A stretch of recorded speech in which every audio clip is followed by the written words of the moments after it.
The other team that had an opportunity, the Colonel Crawford Eagles, they were at Upper Sandusky tonight looking to spoil the party for the Rams on senior night, and it would be the Eagles that would fly to a big victory on the road.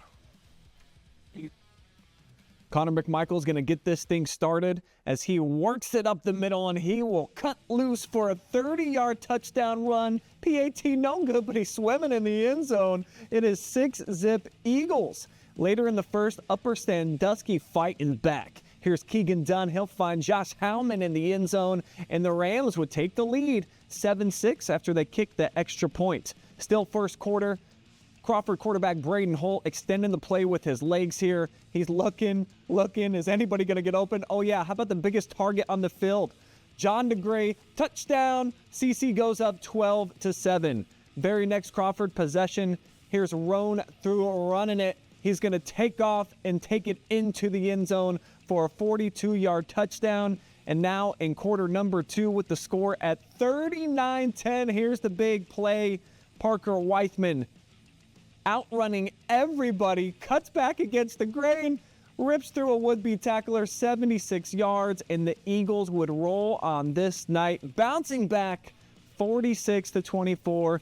They get the win, Josh, and they've got Winford coming up next, so you don't want to overlook anybody, but it appears that the Eagles are going to be right there, tied for the championship at the end of 10 weeks. And then looking at what's coming up for the other teams, Seneca East, a big rivalry game. You saw Mohawk tonight. That one's always tough, but they get that game in Sycamore. So it looks like this is going to be a fun finish and probably looking at a 3-way chop of the N10 when it's all said and done.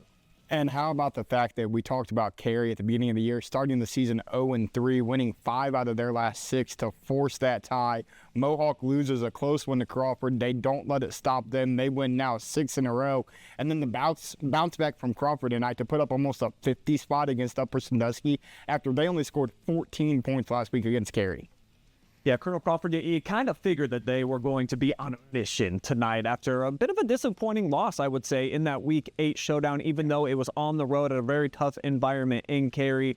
But the N10 standings, as mentioned, looks like it's probably going to be 3 teams all competing for it here at the end of the season. Carey's got Bucyrus, and that one is at home. So here it is, 5-1, 5-1, 5-1. The one team that can really play disruptor, Seneca East. They can take it away from their rival in the last week of the season. So we've got one pretty fun game. Colonel Crawford versus Winford used to be a great rivalry, Josh, but it just doesn't seem like it's going to be one of those type of games this year that the Eagles really have to fear going into Week 10. Yeah, Winford kind of bounced back tonight. They take care of Buckeye Central pretty handily, but I don't expect any of those to be great games. Bucyrus is down again. They have to go to Carey.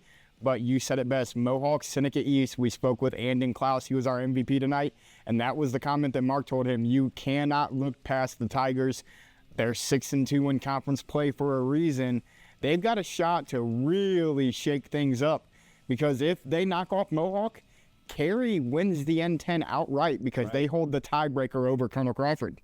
And strangely enough, even with the big win, Mohawk has actually slid a little bit in the playoff standings, even though it's razor thin right now. And with the win, they may leap into the top 4. Colonel Crawford right now sitting at number 6 in their region.